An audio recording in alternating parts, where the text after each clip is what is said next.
Bon, on va parler de la balise CW 10 m F5ZEH, de la balise WSPR en large bande parce qu'on couvre tout le domaine des cas 5ZXM. On va parler de l'OpenWebSDR, particulièrement la version récente, plus, et qui permet des décodages multiples. Je vais évoquer une balise connectée qui est en cours de réalisation. Je vais parler un peu du passé, mais c'est pour renouveler sur du matériel plus actuel, mais rapidement. Balise APRS météo, F1ZBX3, et quelques travaux qui ont été faits, balise UHF, et des balises ou des applications faites avec des TX ou des générateurs en mode remote. La balise 10 m F5ZEH, à Brocéliande, sur le site du R3. Elle est en service, cette version-là, en non-stop depuis la date là, que vous voyez, 2023. On voit en bleu la balise que j'évoque. À sa droite, l'ancienne, qui est toujours en mulet. Voilà, donc cette version 2... Alors pourquoi la version 2? Parce que les premières, c'était les toutes premières, on n'avait pas beaucoup de moyens. On avait des CB bidouillés pour faire le boulot, c'est tout à fait faisable. Mais l'inconvénient, ça ne tient pas dans le temps. On en a usé 3. Et l'autre inconvénient, c'est qu'il faut y aller. Il faut les ramener, il faut revenir, il faut mettre autre chose. Donc la démarche, un peu comme dans le temps professionnellement, c'est de réaliser quelque chose de plus robuste et de plus fiable pour y aller moins souvent en premier. Donc c'est fait en rack avec des blindages sérieux. On a un cycle de croisière de 10 watts. C'est basé sur un DDS AD9850. Alors en rouge, vous voyez, donc je vais en parler. La petite astuce, c'est qu'il est en cristal thermostaté in situ. Voilà, il sort 0 dBm et il va être suivi par la chaîne. C'est basé sur un TNC2 parce qu'à l'époque, j'utilisais beaucoup celui-là, avant les nanos. Donc, comme toute balise, le cycle est synchronisé du point de vue horaire par le GPS. Le GPS ne sert qu'à donner une heure pile. Bon, il y a des systèmes de contrôle, de mesure. Et la particularité, on a été plus loin que la version d'avant, c'est que ça travaille par impulsion 100 watts, 10 watts, enfin par 10 dB, comme vous voyez. Comme c'est synchronisé GPS, on récupère l'impulsion 100 watts aux minutes plus 16 secondes, 38 secondes et à la minute pile suivante. Alors ça, c'est le petit plus, c'est que c'est reconnaissable sur différents web SDR, où on ne voit pas la balise, mais si on regarde bien avec les horaires que j'ai mis, on retrouve le petit trait. Et ça, un peu partout. Donc voilà, donc cette balise, elle est basée sur un ancien poste CB de haut de gamme, de bonne qualité, de bonne facture. Et c'est peut-être ancien, mais vous voyez le driver, c'est des circuits sélectifs classiques, suivi à sa droite d'un fil passe-bas et le PA en dessous. Alors dans le PA, vous voyez dessus le transistor de puissance, une sonde thermique que j'ai rajoutée, et vous voyez à droite l'autre filtre passe-bas. On les voit un petit peu, les diodes de mesure de puissance directe, puissance réfléchie, comme le ferait un tosmètre conventionnel. Tous les fils ont été refaits en blindage, en découplage. Donc vu de haut, on retrouve deux alimes superposées. On retrouve le PA à la gauche, là. Donc tout ça, c'est blindé. Le ventilateur entre les deux. Une carte logique qui gère, et dans ces cartes logiques, vous voyez en rouge le capot du thermostat.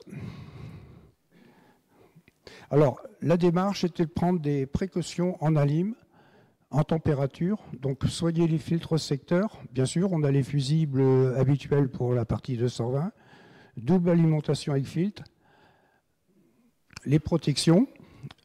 Le ventilo autour, on a une vitesse très lente et si la température monte, alors c'est pas tellement l'appareil, mais c'est plutôt si la température monte dans le local l'été, on a une régulation des températures par le ventilateur. Et si par exemple il y a quelque chose qui allait vraiment pas, il y a un thermostat en plus de sécurité sur le radiateur. Donc, vous voyez, il y a des précautions supplémentaires qui ont été faites.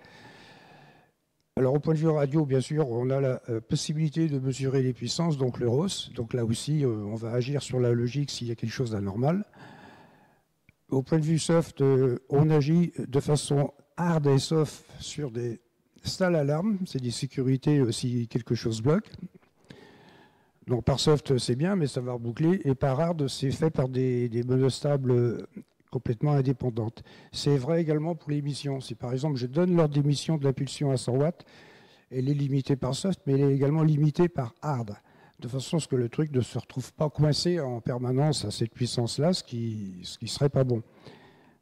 Et l'autre démarche a été de travailler sur ce projet pour qu'il consomme le moins possible, parce que là où on est dans notre site à Brocéliande, le cumul des installations, nous radioamateurs, on n'a pas les, c'est pas sponsorisé, donc 9 VA et 9 VA réels, à la fois mesurés et calculés. Il ne faut pas se fier à l'impulsion de 100 watts, parce que même si ça consomme 200 watts instantanés, c'est très peu de temps. Voilà, donc on voit la sonde là sur le radiateur, ça c'est la sécurité haute. Des télémesures qui, à la base, sont écrites pour envoyer un signal en TTY, on le voit ici, qu'on récupère des informations de température, de puissance, enfin si tout va bien. Je l'avais essayé également en PSK 31. Alors l'antenne, c'est une récupération qui a été abîmée mécaniquement. Et bon, on avait une première antenne, mais bon, il a fallu quand même améliorer ça. Donc c'est une antenne CB qui n'est pas de mauvaise facture, mais il a fallu la restaurer complètement mécaniquement. Voilà. On a vu tout à l'heure la balle du SMIC. Après les travaux, ben, vous voyez, le petit trait rouge du milieu, il est pile au bon endroit et mesuré au pied de l'antenne, en tenant compte des câbles.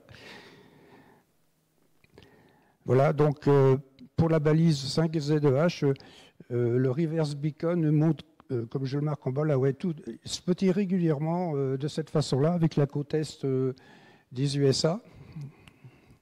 Et c'est très étonnant parce que Propag ou pas, on va retrouver les mêmes spotters. Alors, on suppose que c'est des machines automatiques qui doivent écouter, mais enfin, c'est quand même assez étonnant. Autrement, on va retrouver aussi, vous voyez, la partie Norvège, voilà, le nord de l'Europe. Voilà pour la balise 5ZEH. Donc pour en savoir plus, il y aura les liens à la fin. Ils sont sur le site de la RA35. Voilà. Deuxième partie, donc la balise WSPR 5ZXM. Alors on sait, à quelques-uns passionnés de ça à une époque, Eric et tout, et je crois que c'est en 2019, il y a eu une petite émulation entre nous. Pour ma part, du MadeOM, et pour d'autres, là, des petits trucs. Et c'était assez, comment dire, bluffant, parce que à la fois, bon, c'est une balise, c'est pas grand-chose. On récupère le signal qui vient de loin sur les sites internet APRSFI. Pardon, pas APRSFI, mais celui des balises WSPR. Et on s'aperçoit quand même qu'avec 0 dBm, 1 milliwatt, eh bien, sur 7 mégas, avec pas grand-chose en antenne, eh bien, on est reçu et régulièrement. Ce qui nous ramène aussi à ce mode de modulation avec du déplacement en fréquence sur 4 niveaux, donc avec très peu d'écart, une bande passante faible, mais par contre sur la durée de transmission d'un message qui ne contient pas grand-chose fait 2 minutes. Donc là, la balise, voilà, le petit PA, la version actuelle avec le petit PA qui est dessus, c'est 2N5109, qui est parfaitement calibré pour être en classe A parfaite, parce que comme le système est large bande, pour toutes les bandes DK, il faut quand même qu'il y ait une propreté du signal sans harmonique. Bon, ben là, voilà la réalisation, c'est prototype, bien sûr, parce qu'il n'y en a qu'une. La particularité, vous le voyez, le capot blanc. DDS, référence 0 dB, ouais, sinus, propre. Le cristal, vous allez voir après. Là. Calage par GPS, je l'ai dit, synchronisé sur les minutes paires. Alors, l'autre particularité qui a été mise, c'est le déplacement de fréquence aléatoire dans le créneau de 200 Hz, qui est alloué au WSPR. Donc, différentes antennes ont été utilisées fin 23, et actuellement elle est au site à mon QTH. sur un dipôle bout de fil parce que je ne voulais pas utiliser mes dipôles normaux, donc c'est posé sur la haie et puis les résultats sont quand même étonnants. Alors ça tourne en continu, ça ne marche pas trop mal.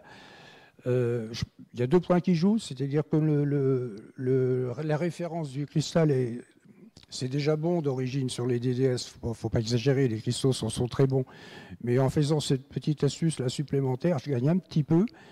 Le fait qu'il y a un GPS et une synchronisation qui est parfaite au début des minutes, et l'agilité en fréquence, bon, c'est pas grand-chose, c'est le programme qui fait bouger aléatoirement, mais ça joue, parce que si vous chevauchez sur un autre, sur un cycle de 24 heures, vous avez des chances d'être vu alors que vous ne le sauriez pas autrement. Alors les résultats, il y a quand même eu des choses, à l'époque, on a eu une émulation à 2 ou 3, là, on y est arrivé quand même en haut des tableaux à cette époque-là, tous. Et moi, avec un OM qui s'appelle ON7KQ, j'ai eu des échanges avec lui et j'ai fait des manips. Et comme vous le voyez en bas, avec moins 20 dBm. Alors sur le WSPR, on peut afficher au plus bas que 0. Hein. Donc, alors moins 20 dBm, comment j'ai fait? 0 dBm, bien sûr, vérifié. Mais j'ai mis l'atténuateur au dipôle. Donc on ne peut pas dire c'est le câble qui rayonne, normalement. Donc vraiment à la base. Et donc une fois sur un cycle de 24 heures, voilà, c'est passé un coup. Donc c'est simplement pour démontrer qu'avec ce mode de modulation, et avec une puissance vraiment très faible, on arrive à être entendu très loin. C'est tout de même bluffant. Bon, ben, ça reste une balise, ça ne transmettra que l'indicatif, le locator et le niveau de puissance qui est utilisé, hein, parce qu'il y a de la triche un peu sur les tableaux. Qu'est-ce que je peux dire d'autre? Donc cette balise, elle a été dans différents endroits, dans un site professionnel, et avec à un moment une antenne double spirale. Donc, et comment elle marche sur son cycle de 24 heures. Donc il y a une table des fréquences WSPR et il y a une table des tranches horaires. Donc on alloue à une tranche horaire donnée suivant des probabilités de propagation la bande de fréquence qui va bien. Donc sur un cycle de 24 heures, sur les tableaux, ben, vous remplissez vos contacts sur l'ensemble des bandes. Alors, je parle un petit peu de la particularité. On voit, les photos illustrent bien l'affaire. Donc dessous, pourquoi démonter le quartz et chercher un TCXO externe 125? C'est possible, vous trouvez d'autres astuces.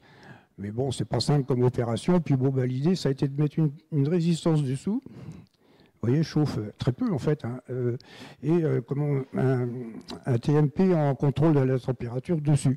Si l'ensemble est capoté après dans du polystyrène, le truc se régule très très bien à 40 degrés, puis voilà, ça fait un TCXO. Alors ça améliore un peu, hein, mais bon, voilà.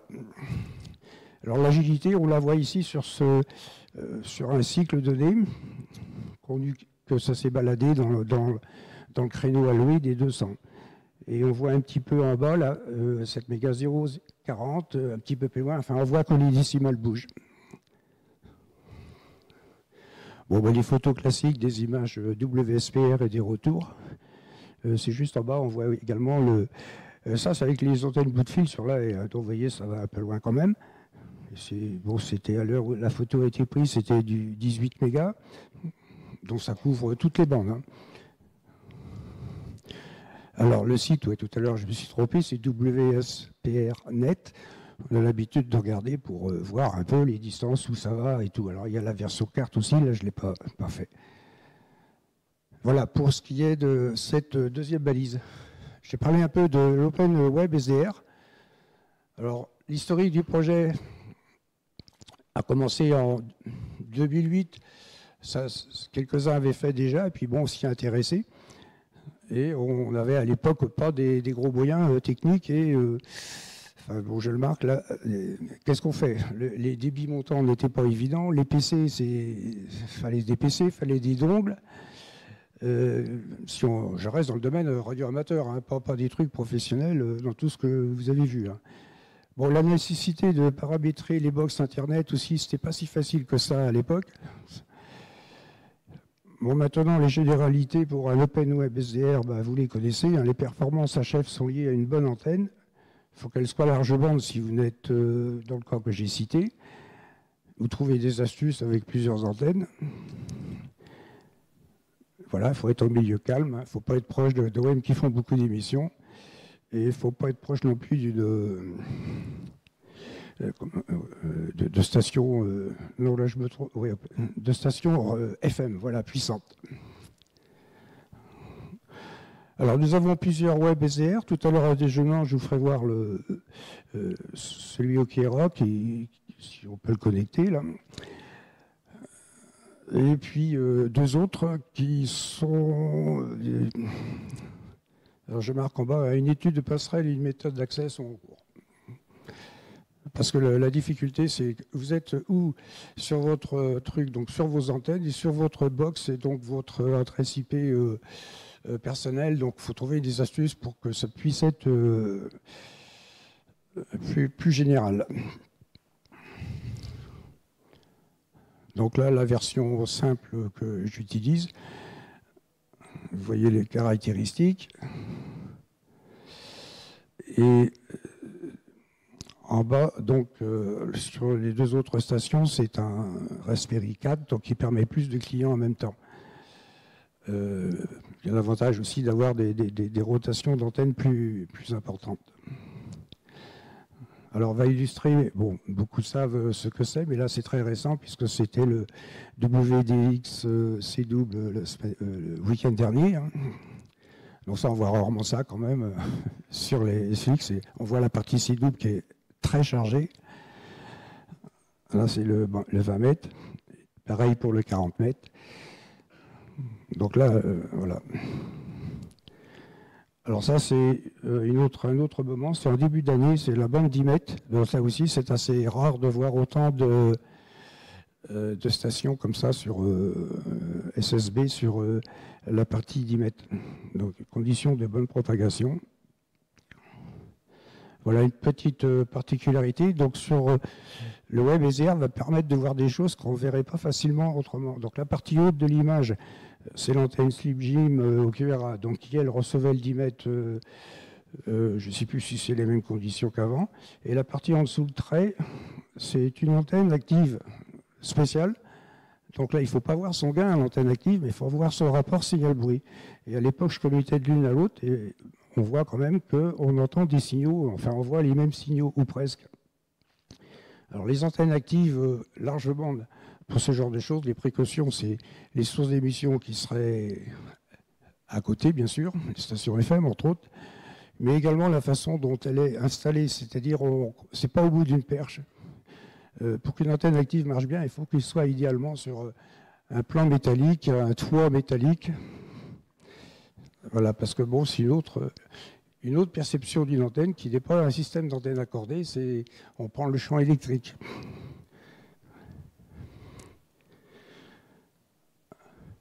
Donc on a vu l'intérêt du visuel sur les images précédentes, la densité, l'opportunité pour surveiller quelque chose. Donc les OpenWeb SDR permettent pas mal de choses.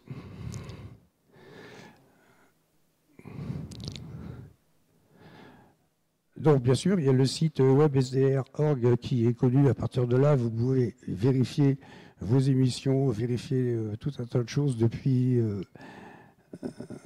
en partant de ce site, vous avez, ça c'est d'ailleurs très augmenté au fil des années. Et particulièrement le premier, celui de l'université de Twente, dont le lien est là, c'est celui qu'on avait les premières années de cette opération. Bon, anecdote aussi d'utilisation d'un Open Web SDR, en vacances, en mobile arrêté, bon, je ne fais pas le contact, mais je regarde si je passe. Donc on a le retour depuis la Savoie, de son émission. Bon, c'est toujours assez fun. Donc la version récente qui est installée, voilà, je mets les liens parce que en fait, c'était pas prévu de tout documenter ce qui est dessus, mais voilà, sa particularité, c'est qu'elle a plus de modules de décodage. Et sur un petit Raspberry, c'est étonnant d'ailleurs de voir tout le boulot en tâche de fond qu'il est capable de faire. Alors, ils y sont pas tous, mais j'en fais voir quelques-uns, mais c'est pour le fun. Donc elle décode les signaux des thermomètres du quartier, la pression des pneus sur certaines voitures, enfin toutes ces émissions qui sont sur 433 mégas, comme on le voit à gauche. Il y a un mode qui décode les ACARS, et donc là, il est très étonnant aussi, sans antenne spécialisée, les avions qui passaient au-dessus, on a le détail. En cliquant sur la ligne, on a le détail du vol de l'avion.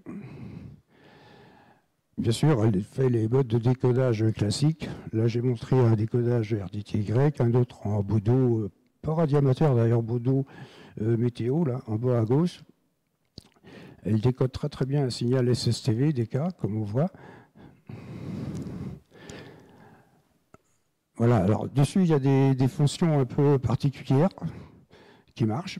Là, vous voyez, station radio en DAB, en haut à gauche. Les balises WSPR en bas, et à droite vous voyez là, une trame APRS météo dont je vais parler tout à l'heure. Alors le petit projet en cours de balise connectée, tout à l'heure en déjeunant, là, je verrai si je peux la connecter et puis faire des manips. Donc ça reprend des idées. Le DDS, là, c'est un SI 5351 qui est maintenant plus disponible, pas cher, qui fait un peu le même boulot. Voilà, alors je lui ai fait quelques modifs, c'est pour ça qu'il y a des particularités. Voilà, je passe sur les photos. Alors ça peut en intéresser quelques-uns. Donc pour le moduler en FM, en audio FM, la parole ou de la musique, par programme, c'est pas tellement possible parce que la vitesse de changement de fréquence, elle est ce qu'elle est, donc elle va donner une certaine limite. Et donc là, l'astuce a été de mettre, comme on le voit, le petit cercle rouge, il y a un petit fil qui va sur le quartz. Et j'ai installé avec des petits composants CMS, là, ce qu'il faut. Donc il suffit d'injecter la tension BF à ce point-là, de façon très dosée, bien sûr, et on arrive à un résultat assez bluffant. Voilà, les commandes, autrement, là, je les fais en mode terminal parce qu'il y a un dialogue qui est prévu, ou alors je l'ai fait, j'ai travaillé là-dessus, en mode connecté où je peux faire les... Alors qu'est-ce qu'on fait avec une telle balise comme toute balise, vous allez pouvoir programmer l'indicatif à envoyer, déterminer un temps de porteuse, déterminer un temps de silence et recommencer le cycle. Mais quand on peut aller plus loin, donc j'ai mis un timeout et puis les différents modes de modulation. Alors, ça nous ramène à notre OpenWeb SDR+ de tout à l'heure. Avec cette E-balise, eh bien, voilà, donc on peut générer des modes de WSPR. Elle le fait très bien. Voilà, donc une particularité, certains connaissent déjà. Donc, j'ai travaillé sur une version 2 de modulation. Alors, ce n'est pas une modulation, c'est on utilise la particularité des waterfalls pour faire, comme vous le voyez, des textes, y compris à droite en large bande. Alors, à la fin de la diapo, si on a un peu de temps, je ferai voir des choses que j'ai faites en 2008, mais qui utilisent un autre principe. C'est-à-dire que je génère un signal audio, et ce signal audio, dans la bande audio 300 Hz, 3 kg, je l'envoyais en BLE. Là, c'est direct. Hein, j'agis simplement sur le DDS pour envoyer des points. Voilà, elle fait des petites manips, alors très simple, hein, SSTV simple et L simple. Et puis à droite aussi, vous voyez, je peux faire les caractères un petit peu plus gros. Donc ça, c'est récent, c'est à Noël l'année dernière. Enfin, Noël, oui, l'année dernière. Ensuite, balise 5 ZBX3. Pas mal, hein? Non, c'est la station météo du Puy-de-Dôme. Impressionnante, parce qu'il y a beaucoup de choses. Voilà, beaucoup plus modeste, en haut à gauche, la girouette, l'anémomètre, le capteur solaire qui est tout à fait en haut, le GPS qui est la petite boîte plastique, et actuellement au QRA parce que je teste le petit panneau solaire là, avec une batterie. Mais comme le temps est mauvais tous ces temps-ci, elle a beau envoyer un message qu'une fois par heure, eh bien, la batterie s'est épuisée. Donc, elle s'est coupée la nuit. Dans les recharges, il y a un peu de soleil, mais bon, vous voyez, ça sert à démontrer que si on veut faire une petite installation, même modeste, à panneaux solaires, il faut tenir compte du cas le plus défavorable. Alors à l'époque, quand ça a été fait, j'ai utilisé un XR 2206, certains connaissent, qui a le gros avantage d'être un générateur audio, mais si on le fait bouger en fréquence, il va faire sans rupture de phase. Donc il va nous donner un signal audio BF de sortie qui est de bonne qualité pour envoyer sur un vieux truc FM, mais que ça marche très bien. Alors, ça a besoin d'être rénové, mais voilà, j'évoque que ça existe.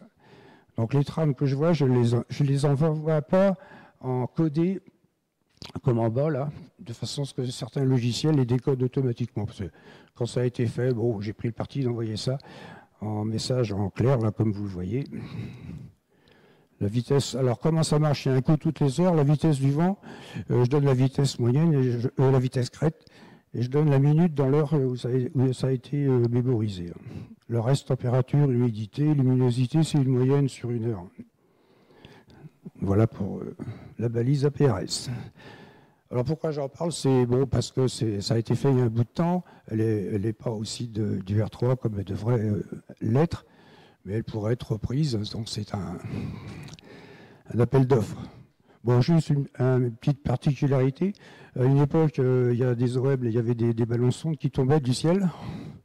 Bon, ça, c'est des chasseurs qui avaient un grand plaisir à aller les chercher. Bon, j'en ai une, et puis quand j'ai mis le nez un peu là-dedans, j'avais eu l'idée de retouiller le PLL et le GPS pour en faire une petite balise UHF d'exercice. Voilà, donc à l'époque, quand même, il utilisait surtout, pour certaines applications, le GPS qui est dedans, là, vous voyez en bas à gauche. Bon, j'avais un peu normalisé avec la prise. On pouvait le reprogrammer, donc c'était pratique parce qu'il nous donnait la trame NMEA qui va bien, pour pas cher. C'était pas trop difficile à bidouiller.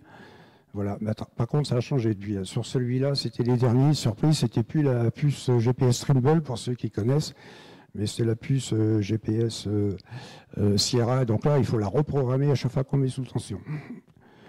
Alors en fait, la différence avec la photo à gauche, c'est qu'il y a un peu de chirurgie sur les fils, puisque on garde le truc tel qu'il est, mais je viens juste m'implanter avec des petits fils très fins sur le GPS et sur le PLL.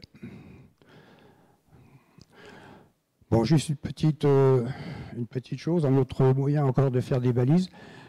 Bon, sur des TX, là, je cite le 991, mais sur des générateurs comme un peu anciens comme j'ai, ou alors même plus récents comme les FY 6800, comme on connaît les protocoles pour commander ces appareils, enfin au moins la partie générateur de cet appareil, l'idée du remote c'était de faire un soft qui va piloter la fréquence et le niveau. Au début ça a été qu'avec le R3 quand il fallait faire des mesures. Et il faut reconnaître que la méthode est pratique parce que vous télécommandez votre niveau à distance. Donc quand vous travaillez sur le R3, vous recevez le signal par l'antenne et vous émettez aussi sur la même antenne. Donc vous êtes très, très différent des conditions de labo où tout va bien en labo.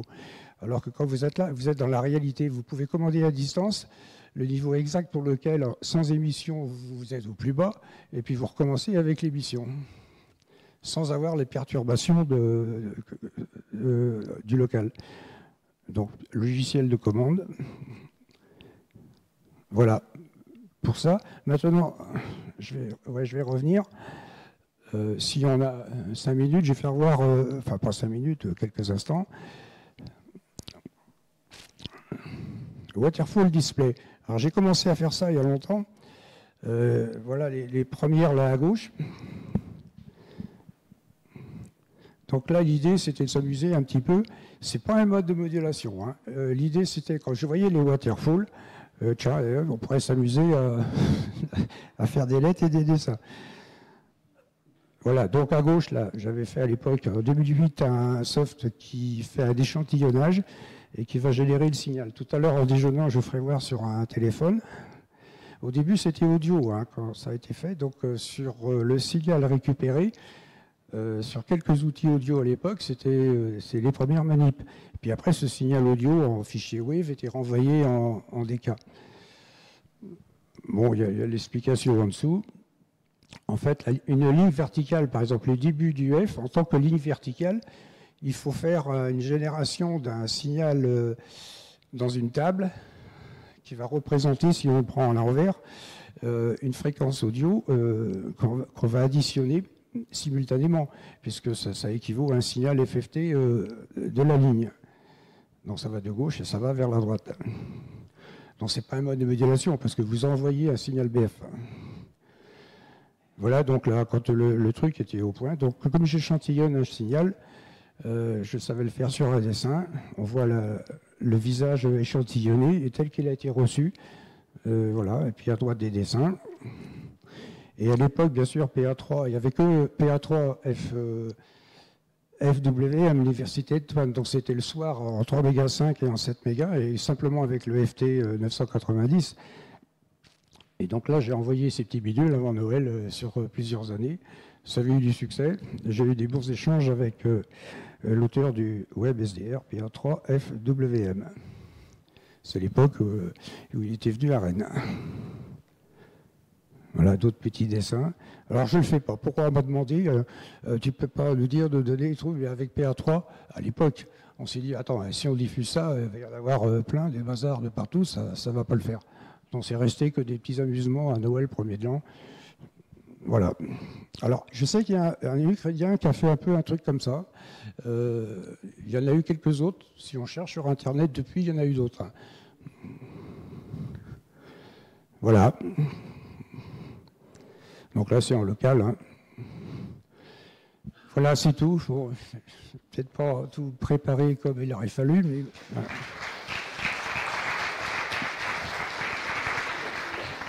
Bon, j'ai tenu la demi-heure. Merci Dominique. Moi, j'ai remis juste les petits dessins de Noël. J'entends mal, hein, donc je suis obligé de prêter l'oreille. Donc on va poser quelques questions. J'ai quand même une petite remarque. C'est vrai que c'est amusant de voir ça sur les waterfalls. On en a vu apparaître après les premiers symboles qui ont beaucoup interrogé. Et il y a aussi des Russes, je crois, qui se sont mis, des Ukrainiens, à faire aussi ce genre de choses sur les web SDR. Bon, ça, c'est une petite particularité. Le but, c'est pas de le propager, de le faire, mais s'il y en a qui sont intéressés dans les détails, ils viennent me voir. Alors, l'autre, avec la balise que j'ai fait voir, c'est pas sur le même principe. Là, on génère un signal audio qu'on va envoyer en BLU. Alors, il faut prendre des précautions. Imaginez que vous avez une ligne qui est complète tout en blanc. Bah, qu'est-ce qu'il va faire le TX? Lui, il va envoyer un signal sur une largeur de 3 kg à pleine puissance. Donc, il va s'écrouler. Donc le signal à l'arrivée, il faut tenir compte de la puissance du TX. Justement, dans les Ukrainiens, quand j'en ai vu dans ces années-là, 2009 ou 2010, ça faisait pratiquement sur le 7 mégas les 100 kg de bande. Hein. Donc là, j'ai dit, c'est pas possible, là, comment il fait? Là, il ne passait pas par l'audio comme moi. Moi, c'est limité à 3 kg. Hein. 3 kg, oui, 3 kHz. Donc ça veut dire que les gars, ils mettaient ce qu'il faut en puissance. Hein. L'autre que vous avez vu dans le petit projet de balise connecté, là, c'est différent parce que j'utilise le DTS de la même manière que quand vous avez travaillé pour, par exemple, le WSPR, vous êtes en agilité de fréquence, vous déplacez une fréquence en FSK. Oh, ben, l'idée était, tiens, FSK, je vais prendre une table ASCII, je vais prendre des lettres et puis je vais envoyer les points. Alors l'avantage, c'est que ça me permet d'être en très large bande parce que je peux agir sur les paramètres divers. Donc là, à l'instant T, l'émetteur n'envoie que sa puissance maximum. Donc, il faut jouer sur la rapidité des points, c'est tout. Voilà. S'il y a des questions, pas sur ça, hein, mais sur les réalisations qui ont été faites. Comme je l'ai mis à la fin, c'est un peu un héritage à prendre, parce qu'il y a des choses que vous avez vues qui vont vous paraître anciennes ou standards, mais avec par exemple, dans les GPS que j'ai évoqués, maintenant, il y a des petites puces là qu'on a vues avec les mèches Tastic, là, les petits bidules GPS qui ne coûtent pas cher, font le même boulot. Donc, on va plus courir après les ballons de... Comment Jean-Pierre Donc, il y a des moyens matériels plus actuels qui permettraient... Alors, c'est pareil. Alors, dans la station météo que vous avez vue, la difficulté, c'est pas tellement de faire une balise et de la moduler en AX25 par le soft, c'est de trouver disons, des capteurs météo, là, un anémomètre girouette et tout, qui soit de bonne qualité, parce qu'autrement, il faudrait y revenir tous les 3-4 mois. C'est ça le problème. Il y a tout, il y a l'humidité, la pluie, les insectes qui arrivent à rentrer dedans, enfin bon, tout y passe. L'oxydation, bien sûr. Donc en fait, si on refait ça, il faut vraiment soigner les capteurs. Merci. F4GOH, là vous êtes totalement dans mon domaine de prédilection. Je sais. Je reviendrai tout à l'heure lors de ma présentation après manger sur le WSPR, ce que j'ai pu faire sur le WSPR d'assez original, qui change un petit peu, notamment comment faire une passerelle WSPR à PRS, ce que j'ai pu réaliser notamment avec la traversée d'Atlantique avec Guirec Soudé, qui a traversé l'Atlantique à la rame. Sinon, je voudrais aussi revenir sur le OpenWebRX. Vous trouverez un de mes documents d'installation sur le publication REF, sur les cahiers du REF. La petite remarque que j'ai pu faire en tant qu'utilisateur de l'OpenWebRX, c'est qu'avec le Raspberry Pi, il y a une personne connectée sur le Raspberry Pi, ça va. 2, ça va encore. 3, ça va commencer à être compliqué. Il y a le temps machine qui explose. Et là c'est pas évident. Donc, justement, avec François, là, sur un PC Linux. Mais même un petit 3, oui, après 3 clients en même temps, ça s'écroule. Sur un vrai PC, un PC un peu plus costaud, vous avez déjà essayé de faire les essais? Non, parce que non, j'ai pas été à ce point-là.